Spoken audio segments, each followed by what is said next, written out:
অনেক দিন পর আবার আজকে একটা ভিডিও করছি। তো বেশি কথা না বলে মেইন টপিকে চলে আসি, সেটা হলো নাটক। এর আগে একটা নাটক আমরা দেখলাম, সেটা হচ্ছে মিসেস শিরুনি এবং মিস্টার ব্রাইটের।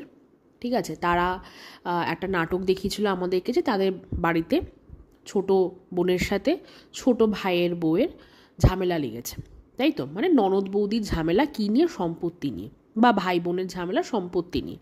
হ্যাঁ, মাঝখানে তাদের যে সিনিয়র সিটিজেন যিনি আছেন তিনিও এই ঝামেলাটার মধ্যে ইনভলভ আছেন। ঠিক আছে, সেটা পুরোটাই যে নাটক আমরা অনেকেই বলেছিলাম। ঠিক আছে, হ্যাঁ, কেউ কেউ হয়তো খুব, বা কিছু কিছু অডিয়েন্স হয়তো ভীষণ কনফিউজ ছিল, তারা বুঝতে পারছিল না কি হচ্ছে, কেন ওরা এরকম করছে। আর কিন্তু অধিকাংশ মানুষই কিন্তু বুঝতে পেরেছিল যে ওরা এটা পুরোটাই নাটক করছে, এবং কিছু কিছু জায়গায় ধরাও পড়েছিল। তো আজকের দিনে প্রমাণিত যে সেইটা নাটকই ছিল, তাই তো?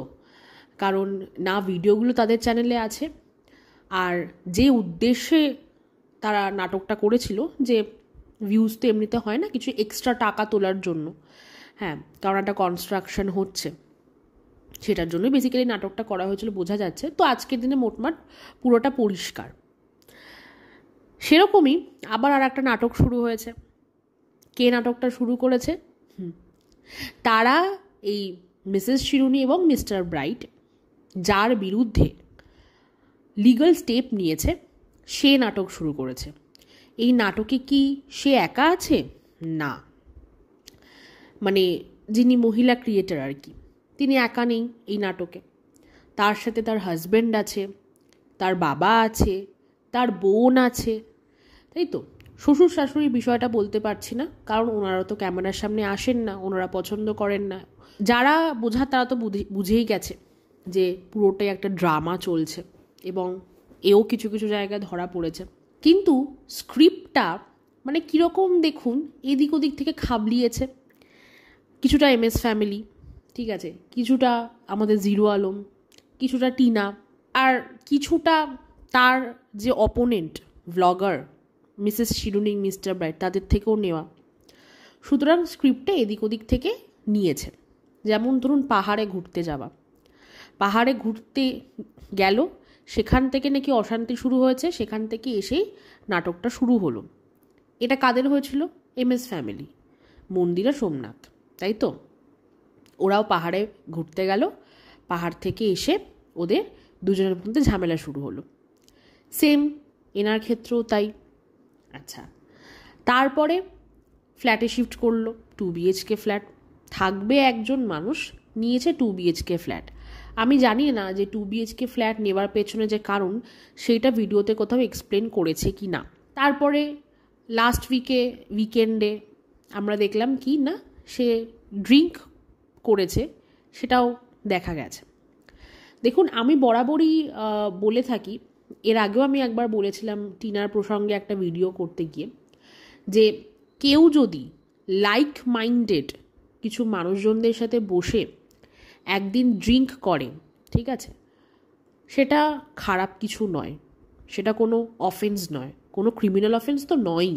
তাই সে তার বোন, তার বোনের হাজব্যান্ড, তাদের সাথে বসে যে ড্রিঙ্ক করেছে, সেটা খারাপ কিছু নয়। ড্রিঙ্ক করাটা খারাপ নয়। হ্যাঁ, এখানে অনেকে দেখছি বলছে যে হ্যাঁ ড্রিঙ্ক করে খুব খারাপ নষ্টা। হ্যাঁ, কেউ ড্রিঙ্ক করে কি স্মোক করে সেটা দিয়ে কখনো কারো চরিত্র বিচার করা যায় না।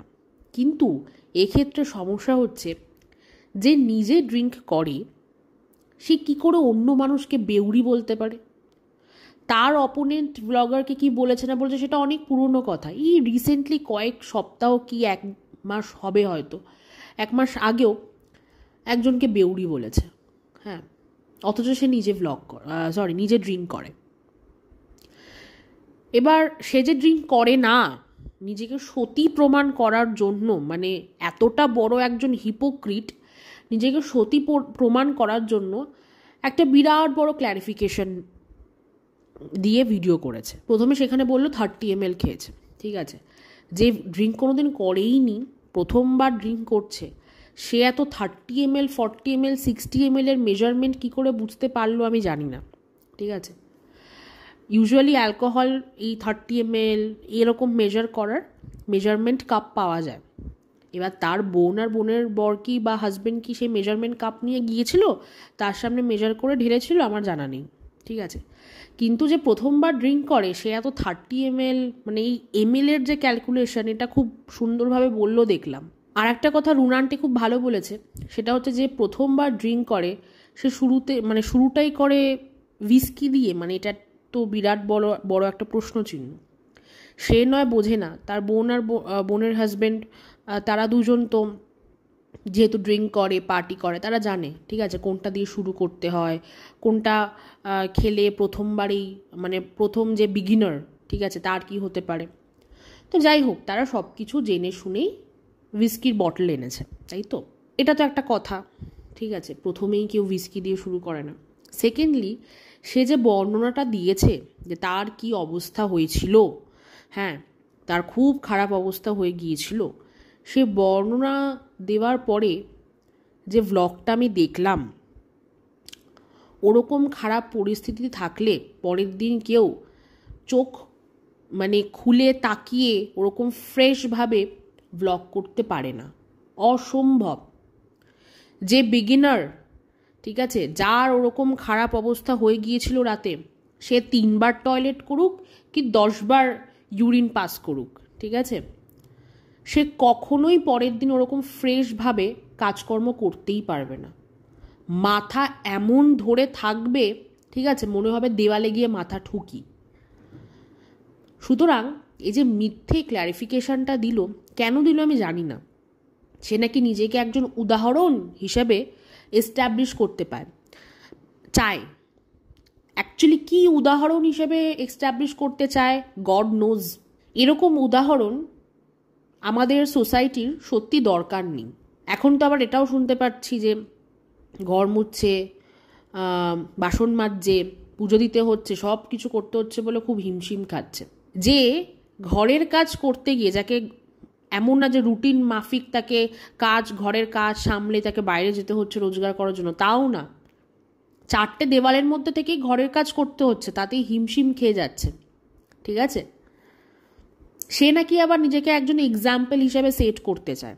একটা কমেন্ট ভিডিওতে এসেছিল, দেখেছিলাম, যিনি কিনা প্রবাসে থাকেন, মানে অ্যাব্রডে থাকেন, তিনি খুব ভালোভাবে বলেছেন যে কিভাবে একা হাতে সব কিছু করে, সব কিছু চারিদিকে ম্যানেজ করে তাকে কাজে যেতে হয়। যারা ওয়ার্কিং ওমেন হয়, যাদের টাকায় সংসার, রীতিমতো সংসার চলে, এমন না যে তাদের একার টাকাতেই সংসার চলে, অনেকের একার টাকাতে সংসার চলে, অনেকের আছে যে হাজব্যান্ড ওয়াইফ দুজন মিলে কন্ট্রিবিউট করে একটা সুন্দর সংসার চালাচ্ছে, নিজেদের অ্যাসেট তৈরি করছে, ছেলে মেয়েকে মানুষ করছে, নিজেদের চাহিদা পূরণ করছে, হাজব্যান্ড ওয়াইফ দুজন মিলে কন্ট্রিবিউট করে। তাদের বাড়িতে সবাই যে কাজের লোক রাখে তা নয়, অনেকেই আছে সকালবেলা ভোরবেলা একদম মানে সূর্যের আলো উঠতে না উঠতেই রান্না বান্না করে ঘরের সমস্ত কাজ কর্ম সেরে তারপরে কাজে যেতে হয়। কাজে গেলে একটা ধকল, তারপর সেখান থেকে ফিরে এসে আবার ডিনারের প্রিপারেশন। সুতরাং এরকম জঘন্য এক্সাম্পল আমাদের সোসাইটির একেবারেই দরকার নেই।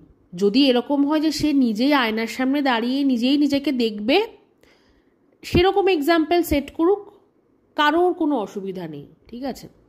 কিন্তু আমাদের সমাজে যে সমস্ত মেয়েরা যারা এখন বড় হচ্ছে, যারা প্রতিষ্ঠিত হতে চাইছে, কাউকে দেখে অনুপ্রাণিত হতে চাইছে, তাদের এরকম অনুপ্রেরণার দরকার নেই। এমনকি অনেক হাউসওয়াইফরাও আছে যারা এস্টাবলিশ হতে চাইছে, সেই সমস্ত হাউসওয়াইফদেরও এরকম অনুপ্রেরণার প্রয়োজন নেই। যে এক্সাম্পল সেট করতে গেলে মান সম্মান সব কিছু বিক্রি করতে হয়, ঠিক আছে, নিজের আত্মসম্মানটাকেও বিক্রি করতে হয়, এবং যার মধ্যে ভদ্রতার লেশমাত্র নেই, যে একজন হিপোক্রিট, যে অ্যালকোহল কনজিউম করে বা ড্রিঙ্ক করে সেটা পর্যন্ত স্ট্রেট ফরওয়ার্ড ওয়েতে বলতে পারে না, যার কাছে অ্যালকোহল কনজামশন বা এটা একটা খারাপ জিনিস, মানে না কুচু ব্যাপার, ওরকম এক্সাম্পলে সত্যি বলতে আমাদের সোসাইটির প্রয়োজন নেই। এই রিসেন্টলি আমরা দেখলাম অপারেশন সিন্দুর হয়েছে, সেখানে আমরা 2জন ফিমেল ডিফেন্স ওয়ার্কারকে দেখলাম, তাই তো, একজন সোফিয়া কুরেশি আর একজন ভিওমিকা সিং। আমাদের সোসাইটির এরকম এক্সাম্পল প্রয়োজন, আরও বেশি করে এরকম এক্সাম্পল প্রয়োজন। আসলে বড় বড় কথা বলতে তো ট্যাক্স লাগে না, ঠিক আছে? চার দেওয়ালের মধ্যে বন্দি থেকে যে কিনা সমাজটাকে কোনোদিন এক্সপ্লোরই করেনি, ঠিক আছে, তার মুখ থেকে এরকম বড় বড় ডায়লগ শুনতে অ্যাটলিস্ট খুব প্রবলেম হয়, বিশ্বাস করুন। এমনি তো আমি তার যেহেতু ভিডিও দেখতাম, ব্লগও মাঝে সাঝে দেখতাম, আমি জানি এই বড় বড় ডায়লগ দেওয়াটা একটা স্বভাব। আফটার অল যার আগেনস্টে ভিডিও করতো, যে ভিডিওগুলো করতে গিয়ে কেস খেয়েছে, সেখানেও তো এই বড় বড় ডায়লগগুলো শুনেছে, ঠিক আছে? অ্যাটলিস্ট যে বড় বড় ডায়লগগুলো দিত যে ব্লগার মিসেস চিরুনি, সে তাও কিছুটা সংগ্রাম করেছে জীবনে, ঠিক আছে? এ তো কোনো সংগ্রামই করেনি, রেডিমেড দোতলা বাড়ি পেয়েছে, ঠিক আছে? এমনও নয় যে শ্বশুর শাশুড়িকে দেখভাল করার জন্য তাদেরকে কিছু ফিনান্সিয়াল হেল্প করতে হয় না, তারা নিজেরা যথেষ্ট ক্যাপেবল ফিনান্সিয়ালি, আর বাকিটা জানি না, হয়তো কাজের লোক আছে, ঠিক আছে? সুতরাং কোনোটাই তো ফ্রম দ্য স্ক্র্যাচ করতে হয়নি। তাই ওই 5-6 বছর পুরনো বই পড়াটা সেটা বিরাট বড় স্ট্রাগল হয়ে গেছে। সকালবেলা ভাত ঠান্ডা করে টিফিন বেড়ে দেওয়াটা বিরাট বড় স্ট্রাগল হয়ে গেছে।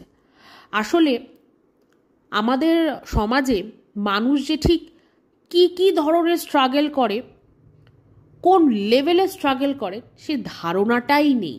যাই হোক, যে কথাটা বলছিলাম সেটা হচ্ছে নাটক। পাহাড়ে ঘুরতে গিয়ে সেখান থেকে দুজন স্বামী স্ত্রীর মধ্যে অশান্তি, এটা তো পুরোটা ম্যান্ডি স্যান্ডি মানে মন্দিরা এবং সোমনাথ MS ফ্যামিলির থেকে পুরো একদম ঝেপে দিয়েছে। আচ্ছা, তারপরে হচ্ছে যে কিনা অন্যকে জ্ঞান দিত যে কেউ এডিট কেন ঠিক করে না, এডিট করার সময় কনসেন্ট্রেশন কোথায় থাকে, সে একজন কন্ট্রোভার্সি ক্রিয়েটার, সে খুব ভালো করে জানে যে ভ্লগ ভিডিও প্রপারলি এডিট করতে হবে, যেখানে কিনা তাকে নিয়ে এরকম এত কন্ট্রোভার্সি হচ্ছে অন আ ডেইলি বেসিস, ঠিক আছে? সে ইচ্ছা করে একটা জায়গা দিয়ে সেটাকে পরে যখন ধরা পড়ে গেল, সেটাকে এটা বাদ দিয়ে দিল। সে জানে খুব ভালো করে যাদের স্ক্রিনশট নেওয়ার, যাদের স্ক্রিন রেকর্ড করার, তারা স্ক্রিন রেকর্ড করে রেখে দিয়েছে। তো এটা হচ্ছে আমাদের জিরো আলমের স্বভাব, তাই না? ব্যাস জায়গাটা কেটে বাদ দিয়ে দিল।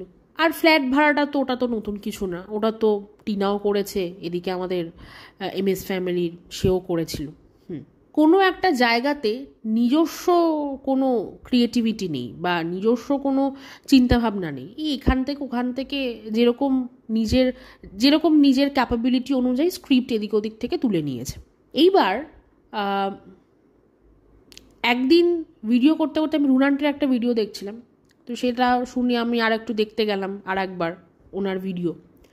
সেখানে গিয়ে শুনলাম যে উনি খোঁটা দিচ্ছেন যিনি কিনা নিজেকে অ্যাজ অ্যান এক্সাম্পল সেট করতে চাইছেন সোসাইটিতে, সে আরেকজন যিনি কন্ট্রোভার্সি ক্রিয়েটার, যে কিনা তার পোষ্যর দেখভাল নিয়ে একটা কন্টেন্ট করেছে, সেটার উত্তর দিতে গিয়ে কি বলছে যে একজন মহিলা যে কিনা 24 ঘন্টার মধ্যে 12 ঘন্টা ভিডিও করতেই কাটায় বা ভিডিওর জন্য দেয়, ঠিক আছে, সে কি করে তার স্বামী সন্তানের দেখভাল করে। এ কিনা নিজেকে অ্যাজ অ্যান এক্সাম্পল সেট করতে চাইছে। আমি কিন্তু বারবার এই কথাটা বলছি, ঠিক আছে? একজন কন্ট্রোভার্সি ক্রিয়েটার হোক কি একজন 9 to 5 জব করা কর্পোরেট লেডি হোক কি একজন বিজনেস ওম্যান হোক, যেই হোক, কেউ যদি তার কাজের জন্য 24 ঘন্টায় 12 ঘন্টা দেয়, তাতে কি করে তাদের স্বামী সন্তানের অবহেলা হয়, এটা আমি ঠিক বুঝলাম না এই বিষয়টা। মানে একজন মহিলা যে কিনা নিজেকে একজন উদাহরণ হিসাবে দেখাতে চাইছে, সে আর একজন মহিলাকে খোঁটা দিচ্ছে যে 24 ঘন্টায় 12 ঘন্টা কাজ করলে সংসারের বাকি মানুষের খেয়াল রাখা যায় না। আমি খালি ওয়েট করছি সেই দিনটার জন্য যেদিন কিনা খুব শীঘ্রই আবার MS ফ্যামিলিরই স্ক্রিপ্ট কপি করে দুজন হাজব্যান্ড ওয়াইফ একটা সমুদ্র সৈকতে বেড়াতে যাবে, দুজনকে সময় দেওয়ার জন্য, যাতে সংসারটা আবার জোড়া লেগে যায়, দেখানোর জন্য যে দেখো আমরা চেষ্টা করছি আমাদের সংসারটা জোড়া লাগানোর, তাই আমরা সমুদ্র সৈকতে বেড়াতে এসেছি। এরপরে আর হয়তো কয়েক মাস পর আমরা দেখবো একটা খুব সুন্দর ইন্টেরিয়র ডিজাইন করা একটা বাড়িতে সে ফিরে গেছে এবং সে বলবে যে হ্যাঁ, অনেক চিন্তাভাবনা করে দেখলাম, অনেক কিছু ব্লা ব্লা ব্লা ভেবে দেখলাম, ঠিক আছে। তাই আবার মানিয়ে গুছিয়ে সংসারটা করারই চেষ্টা করছি। একটা ওই আর কি, মানে দেখানোর চেষ্টা করবো যে দেখো আমি আবার কম্প্রোমাইজ করে আমার সংসারে ফিরে এসেছি। কিন্তু যখন ফিরে যাবে তখন সংসারের যে চেহারাটা সেটা বদলে যাবে, ঠিক আছে। সুন্দর একটা রং করা, ফল সিলিং লাগানো হয়তো একটা ঘর থাকবে। আমি কিন্তু এগুলো বলছি পুরোটাই অনুমানের বেসিসে, হ্যাশট্যাগ অনুমান। যে নিজে অনুমান করে মানুষের ব্যাপারে এত কিছু বলতে পারে, তার ব্যাপারে তো অনুমান করে কিছু কথা বলাই যায়, তাই না? আর একটা জায়গা সেটা হচ্ছে যে চেহারা নাকি খারাপ হয়ে গেছে ওনার, ঠিক আছে। ওনার ভালোবাসার মানুষরা, ওনার পরিবারের মানুষেরা নাকি বলছে যে ওনার চেহারা খারাপ হয়ে গেছে। প্রথমত বয়সের একটা ছাপ তো থাকেই, তাই না? আমি রুনান্টির ইউটিউব চ্যানেলেই একটা শর্টস দেখেছিলাম, যেখানে কিনা রুনান্টি ওই দক্ষিণেশ্বরে গিয়েছিল মিট আপে। সেইখানে এই মহিলার সাথে একটা শর্টস আছে, সেখানে পুরো পরিষ্কার এই মহিলার কিন্তু যে রিঙ্কেলসগুলো বা তার চেহারার যে মানে কি বলবো বয়সের যে ছাপটা, সেটা কিন্তু ওই ভিডিওতে পুরো পরিষ্কার, ঠিক আছে। শুধু ওপরে মেকআপ করা ছিল, ব্যাস, দ্যাটস ইট। সুতরাং এখন যে চেহারাটা দেখা যাচ্ছে সেটাই তার আসল চেহারা, এমন না যে চেহারাটা ভেঙে গেছে। ডিফারেন্স হচ্ছে আগে ভিডিও করা হতো অন্য একটা ফোন দিয়ে, যেটা কিনা অ্যান্ড্রয়েডের কোনো ফোন। এখন ভিডিও করা হচ্ছে আইফোন দিয়ে। আর আইফোনে নিজের আসল চেহারা কখনোই লুকানো যায় না, কোনো দিনই না। আইফোনের ক্যামেরা কোয়ালিটি আমরা সবাই জানি প্রচণ্ড হাই এন্ড ক্যামেরা কোয়ালিটি। তো আইফোনের ক্যামেরা সব কিছু স্পষ্ট দেখা যায়। সুতরাং credit goes to iPhones camera, যে কারণে তার আসল চেহারাটা দেখা যাচ্ছে এবং মনে হচ্ছে যে বাবা চেহারাটা কত খারাপ হয়ে গেছে। আর যেহেতু সে কন্ট্রোভার্সি চ্যানেলে চশমা পরে আসছে, ব্লগ চ্যানেলে চশমা ছাড়া থাকছে, তাই আরও বেশি চোখে লাগছে। চেহারা যেমন ছিল চেহারা এখনও তেমনই আছে, ঠিক আছে। চেহারা খারাপ হওয়ার তো কোনো কারণ নেই। খারাপ কেন হবে চেহারা? যদি কেউ খারাপ সময়ের মধ্যে দিয়ে যায় তাহলে তার চেহারা খারাপ হয়। সে তো খারাপ সময়ের মধ্যে দিয়ে যাচ্ছে না। এবার এই চেহারা খারাপের বিষয়টা নিয়ে তার বোন যেদিন আসলো, সেদিন হঠাৎ করে ক্যামেরার সামনেই বলতে হলো তার বোনকে যে চেহারাটা খারাপ হয়ে গেছে, দেখলেই কেমন লাগছে, ভয় লাগে। আমরা যখন কারোর বাড়িতে যাই, সে যখন গেটটা খুলে আগে আমরা একে অপরের সাথে একটু কথা বলি, তাই তো। তখনই তো মানুষ প্রথম যদি চেহারা খারাপ হয়ে থাকে, এক ঝলকেই বোঝা যায় যে চেহারা খারাপ হয়েছে। তখন তার বোন বলেনি যে তার চেহারাটা খারাপ হয়েছে। তার বোন ওয়েট করছিল যে কখন ক্যামেরাটা ওপেন করা হবে বা ক্যামেরা অন করা হবে, তখন গিয়ে আমি বলবো দিদির চেহারা খারাপ হয়ে গেছে। কি আশ্চর্য, তাই না এই বিষয়গুলো?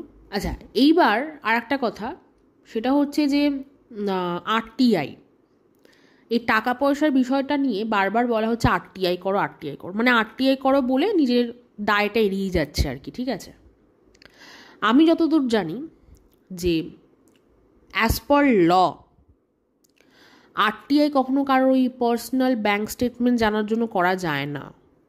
আরটিআইটা হয় কোনো পাবলিক অথরিটি বা কোনো গভর্নমেন্ট অর্গানাইজেশনের জন্য। ওই কারোর ব্যক্তিগত ব্যাঙ্ক অ্যাকাউন্ট বা তার ব্যাঙ্ক স্টেটমেন্ট জানার জন্য আরটিআই করা যায় না, এটা আমি জানি।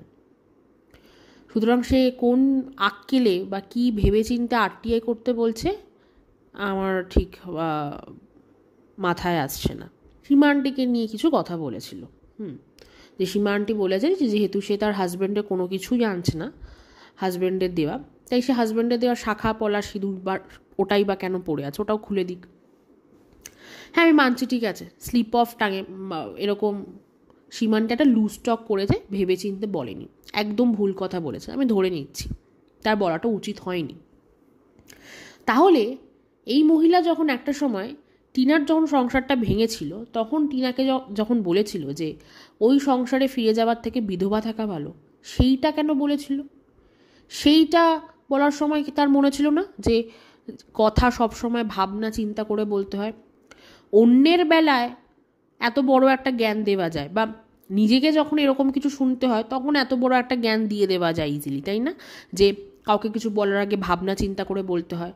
কিন্তু সে যখন অন্যকে এরকম একটা কোনো বাজে স্টেটমেন্ট দিয়েছিল, তখন সেটা ভাবনা চিন্তার মধ্যে ছিল না, তাই তো।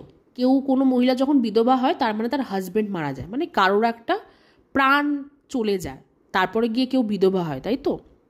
তাহলে কাউকে মানে বিধবা থাকা ভালো এটা বলার আগে তখন মনে হয় সেন্সটা হারিয়ে গিয়েছিল।